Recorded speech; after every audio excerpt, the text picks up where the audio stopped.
And welcome back to JumpStart Sports. This is Jason Kopp. I'm here with my main man, Steven Shoemaker. How are we doing today? I'm doing good, Jay. What are the sunglasses for? We're setting phasers for fun. Ever Phasers, heard of it? phasers on fun. Oh, phaser on fun. Shit. Well, I'm setting phasers on fun. I think I'm wearing them just to think of brighter days ahead, Mm-hmm. warm weather, try to get Right. out of the cold. Yeah, I like to think I'm pretty cool, so I want to keep them on. yeah. Block out the haters. I'm not wearing these sunglasses to try to act cool or anything. It's just it's bright.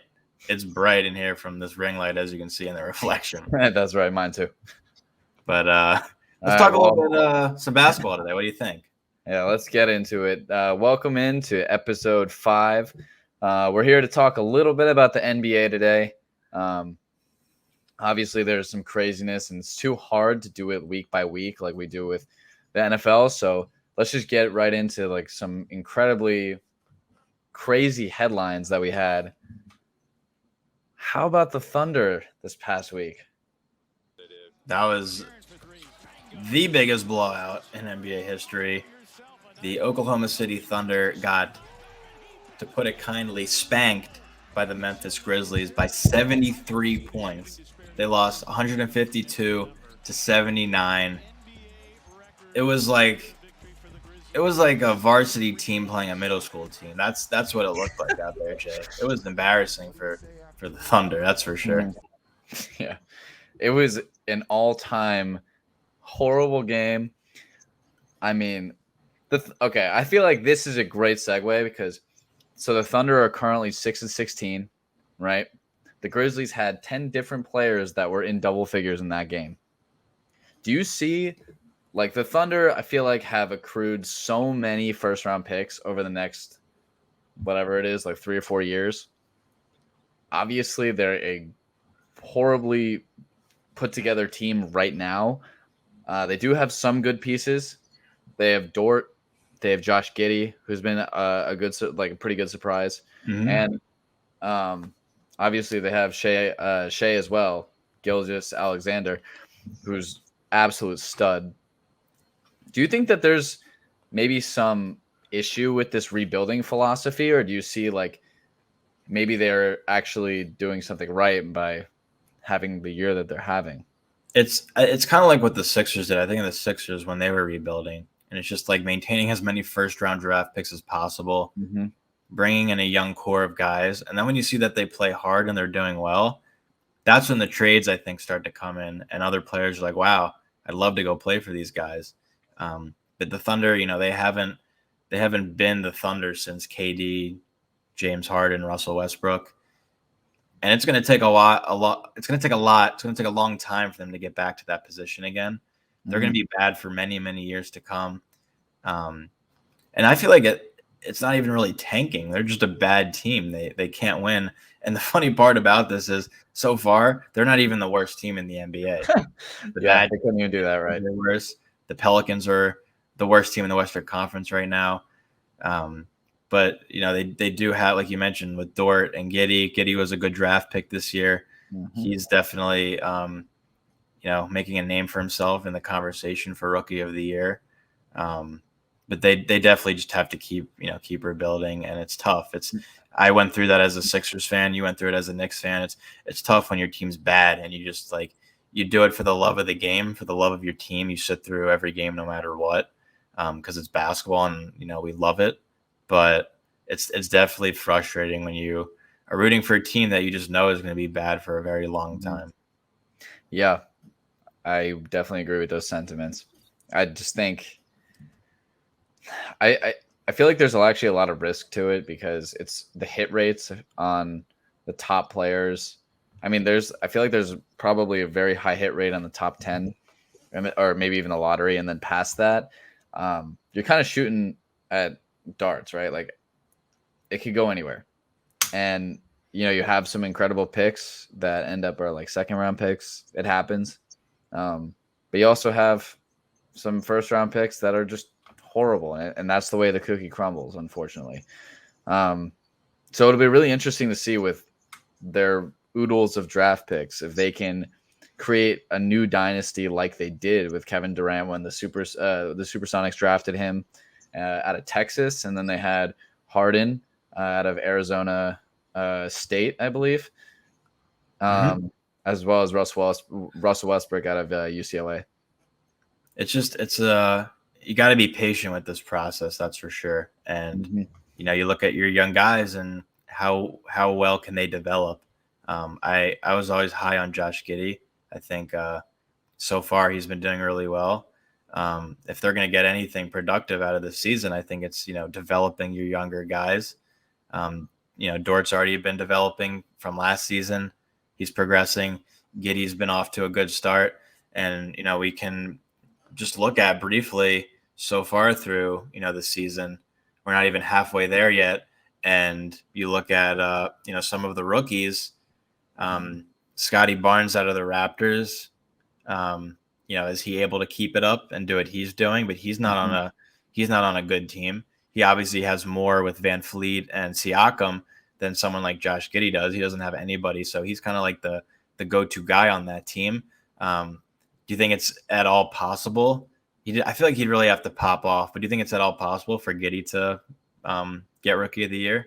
I don't really see it. I mean, I think he's probably the most put together player in terms of, he's been really good for offense in terms of points, assists, and rebounds. I feel like eventually he'll probably be a triple double machine, and obviously he's got great height and he's got a great basketball IQ. Admittedly, when they drafted him, I thought it was a terrible pick, and I was very, very wrong. No kind of saying it's you're wrong. Mom was right. We've talked about this even prior to the draft happening, but we both thought Jalen Green, given the opportunity, I think is probably one of, if not the most talented out of the group with Cade Cunningham. Cade's really coming on too in the past couple games. He's been incredibly good. But yeah, I thought at the beginning of the year, Jalen Green was going to be the Rookie of the Year, and me too. He's not even in the conversation right now. No. Well, the Rockets in general just are not very good. Obviously, Rookie of the Year can go to anywhere, losing teams or winning teams, but I feel like he hasn't separated himself enough from the Scotty Barnes, the Evan Mobleys, who is projected to be like a Chris Bosh light, to the Franz Wagners, who would like also. I mean, the Magic are a terrible team too, but I love seeing the Wagners, both of them, on the same team. I think that's really fun. When I look at the rookies this year, I try to base it off of last year and how LaMelo Ball was the Rookie of the Year, and he really played well. He's playing well this year as well. But like comparing someone to his playmaking ability, I'd have to say Mobley right now out of the Cavs is playing really well, Evan Mobley, and I think when you look at the playmaking type ability, he's someone who catches my eye and could easily snag the Rookie of the Year award this year as well. We mentioned earlier Scotty Barnes is playing well for them. You mentioned the Wagner brothers, Mo Wagner out of Michigan, but right now all eyes are on his younger brother. And I was at that game last week when the Magic came to Philadelphia. And he looked really good, and he's been putting up good numbers. Another team that really doesn't have like a scorer on their team who's going to score 25 points a game, but he stepped into his role well so far this year with the Magic. Cade, the first overall pick, we had high hopes for him. He's coming off his injuries. Yeah, he really hasn't done much yet. Pistons are just another bad team, and it's kind of funny. That is usually how it works with these rookies. They get drafted by bad teams, but it's just funny how every single rookie is on a bad team this year. So they just have to make a name for themselves and do the best with the situation that they're given. Yeah, but I do see like you were saying with LaMelo Ball. Even if you look at John Morant as well. I don't know. I was blanking on his name, but they elevated their franchises, like their respective franchises, so drastically the second they got there. Like I feel like there's not any in particular. Like I actually also saw Franz Wagner against the Knicks, and I thought the same thing. He's easily the best player on that team. Definitely the better brother, which must suck for his older brother out of Michigan too. But I mean, I don't know, like it's crazy. Like I feel like there's no one really separating themselves as like the new young talent to watch. Like Jalen Suggs looked pretty good until he got hurt and he's done for a while. I feel like there's no like Jalen Green would have been like the reason we probably both thought this is because of his ridiculous athleticism, Mm-hmm. right? So like unfortunately he hasn't really looked the part. I don't I know. also, yeah, I also thought him, playing with potentially John Wall would have been a good fit for him, and they would have played well together. But I think that's a good transition to talk about John Wall because I know you have a lot of opinions on him and his career. Yeah, John Wall is one of the most confusing cases I feel like in the NBA that's never talked about. Partly probably because he's on the Rockets, but just to kind of go over like how insane his arc has been of his career. I mean, everyone remembers back when he was in Kentucky and the song John Wall came out. Great dance move. Flex to the left.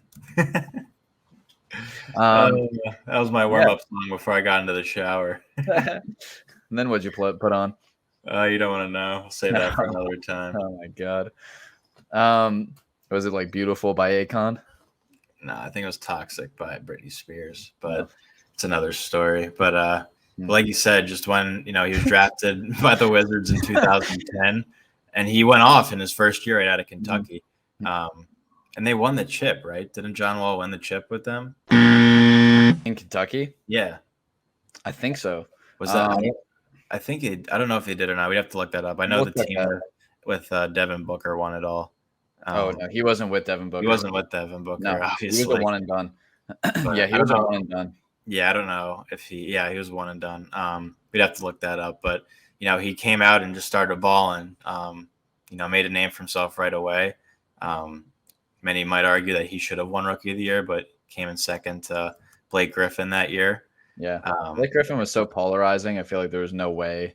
The same way we were talking about LaMelo Ball. Like, he was so polarizing for that team in the NBA. No one's ever seen a power forward, 6'9", who's had that kind of athleticism before, right? So, like, I felt like that was why he probably won. But John Wall, I mean, yeah, sorry to cut you off, but he's been unbelievable.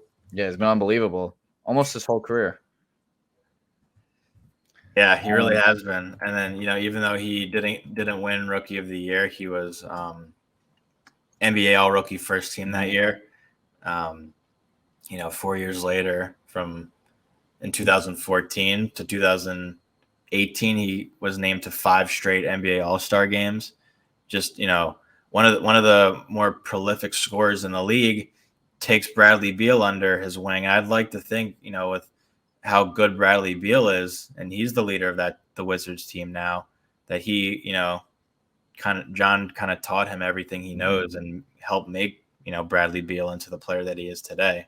Yeah. I mean, the thing that kind of sucks to watch with John Wall is like, man, was he such a fun player to watch. I mean, obviously, like, I hated when the Knicks played against him, but he would do like his 360 layups. If you ever saw the video of him, so for those who you don't know, John Wall is probably the fastest player in the NBA. I don't really like when he's healthy or was, and I don't think it was even close. He threw a basketball the entire length of the court, caught it, and then dunked it. It was like one of the most insane videos that I've ever seen. But that's the kind of athleticism he had. And then, yeah, like you said, he was an incredible scorer. He's one of the best Wizards of all time. And he moved into the third of all-time scoring list in November of the 2018-19 season. And then a month later, this is when it all started going downhill, right? He had this whole incredible stretch, and then he had a heel injury in which he was out for the year. And when he went to get surgery on it, the heel became infected. And then this is like the craziest part about the whole story, which I didn't even know until we talked about this earlier and looked it up. But he ruptured his Achilles when he slipped and fell in his home, which I had no idea. And before that, the year before that in 2017, in the 16-17 season, He signed a 4-year, $170 million extension. So things were looking really good until the heel injury, and then it was like a drastic fall because then he got traded to the Rockets it was him and the first for Russell Westbrook. It was kind of an even swap to get them both off their respective teams, the Wizards and the Rockets. And then the Rockets just don't even want to play him anymore. I'm sure some part of him is really upset by the fact that they wouldn't play him, because somewhat of it was due to injury from last year, but he hasn't played a game this season. His trade value is definitely declining. He's tied for the second most expensive contract in the NBA currently, and has a player option for the second most expensive contract in the NBA next year. So my question to you is, what do you make of John Wall as a career, as where he is currently? If the Rockets do ramp up his playing, like they said they were going to, amid this 5-game stretch where they've been winning, do you think that they're just trying to rebuild his image? Do you think they're going to cut him? Because it's pretty hard with that much money on the line. What do you think? Yeah. I think it's hard to trade him with just all that money, especially his injury history. He is getting up, I guess, on the older side for an NBA player. But when it comes down to injury history, it's hard to trade someone like that. Doesn't matter how good they are, they're not really desirable. So I do see them cutting him, and I'm sure a team will pick him up. It's just kind of a matter of how explosive is he going to be coming back from all his injuries. He hasn't played since last season.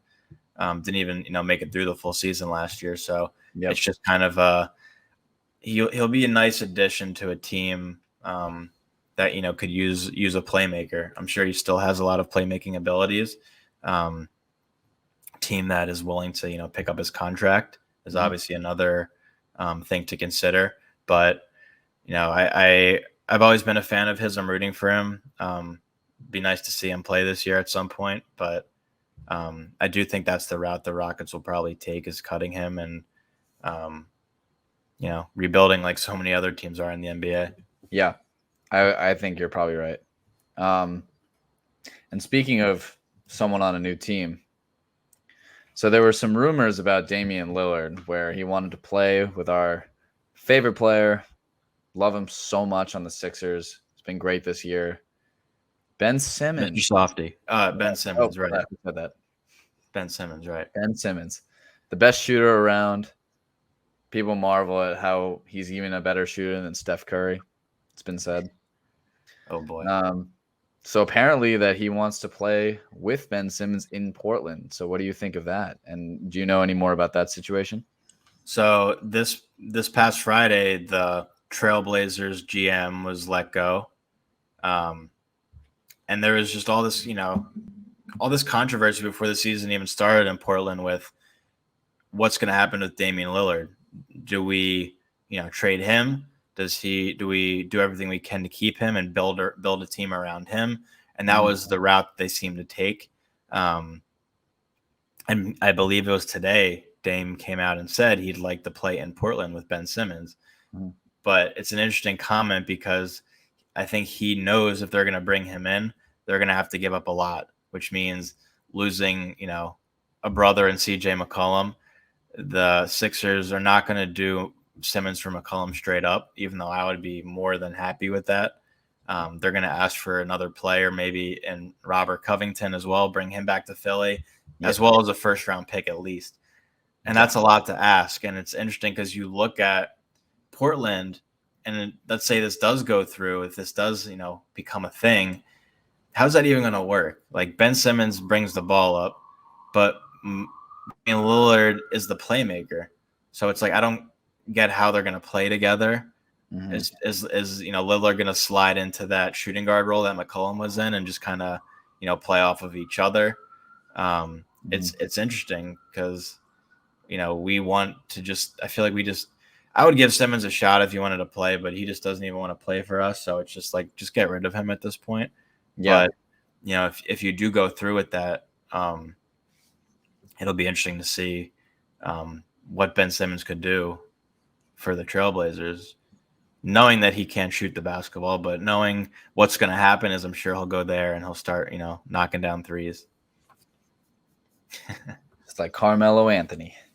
I feel like this is such an in theory kind of thing, and obviously we're just talking about it because it was a rumor that came up, and Ben Simmons, you would hope, is traded. I still, in my heart of hearts, think that Daryl Morey will not accept anything except for a star player and a ridiculous amount of picks, because that's what he's fixated on ever since he traded James Harden. So I just can't see it personally. I can't see this happening. I think Lillard's not going anywhere. No, I think he's going to finish his career there. Yeah. He hasn't played with an all-star, like an active all-star, since LaMarcus Aldridge. Oh, really? I believe that was in like 2014. Mm-hmm. So this would be the first time he's been playing with, an all-star, if Simmons goes there. And even then, if he goes there, it's like he's not. It's like a weird fit for the offense. Exactly, it's a weird fit for the offense, and he's not like the lead point guard in my opinion. It's still Dame. Like, mm-hmm. I wonder how they would even incorporate him in, because Portland has been known for winning their games over the years because of their shooting and their shooting abilities.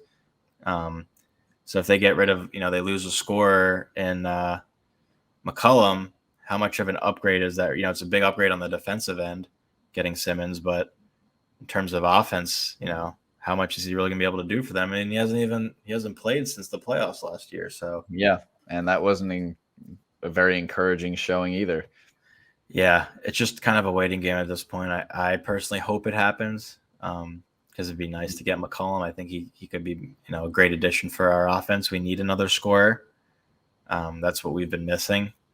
So who knows? Well, we'll kind of see what happens. But the Sixers just they need. Maxi's been big for us. They need a point guard, who's able to command the offense. That's what the point guard's job. That's what they need to do. And I just don't think Simmons does a good job of commanding the offense, leading the way. Like, he's an all-star, don't get me wrong, because of what his defensive abilities, but I wouldn't consider him like an all-star point guard. Yeah, I wouldn't either. I mean, I do think he's supremely talented, obviously athletically, and then also There's also not too many 6'9" point guards out there. Right. Yeah. I mean, that was kind of something like where maybe, I mean, he's definitely very talented defensively, but I mean, they were trying to make him basically a modern day Magic Johnson, where it's just not the same. Like, you have to be able to shoot in today's league and score. And I mean, when he made that pass last year to Thibault, it was terrible, and that was part reason why they lost that game, and then didn't go anywhere in the series.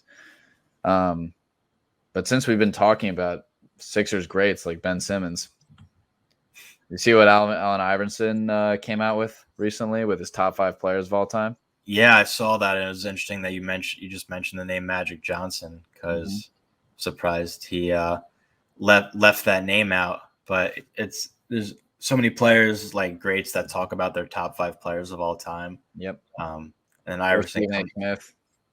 Yeah, exactly. Iverson comes out and picks Jordan, Curry, LeBron, Shaq, and Kobe in no particular order. Would you agree with that in terms of your top 5? I don't know if I would necessarily agree with Curry yet. If we're talking about, top shooters of all time, Curry is number 1. Jordan, I think, is number 1. LeBron, you have to put up there. Kobe and Shaq are both pretty fair. But I mean, there are studs that you have to think about, like Stockton, Malone. Olajuwon. Like, there are so many. I don't know if I'd put John Stockton in my top 5 of all time. He's definitely a great player, but I'd probably put Hakeem up there also. I don't know. It's also like players that Iverson hasn't played with, so you have to consider Bill Russell. Right. Well, yeah. Larry Bird. Larry, Magic. It's an interesting top 5. I'd probably agree with it. The only one I'm a little bit I'd probably swap out Magic for Curry for right now. I think But I would do the same, but take Elijah one instead of yeah. Curry. But it's funny, that's 3 Lakers in the top 5 right there. They just produce so many great players. But Well, that's why they're the most winning organization in basketball. Not this year. man, yeah, but man, I do miss AI. We definitely could use another point guard like him. It's a shame. It's a shame that Simmons didn't turn out to be what we wanted him to be. But yeah, man, that's it's about all the time we have for right now. I liked your takes on the NBA. A lot more going on around the league. We'll have a lot more topics to talk about. So that's all we have for right now for JumpStart Sports. Thank you for jumpstarting your day with us. Yeah, please like, comment, and subscribe, and we'll see you in the next one.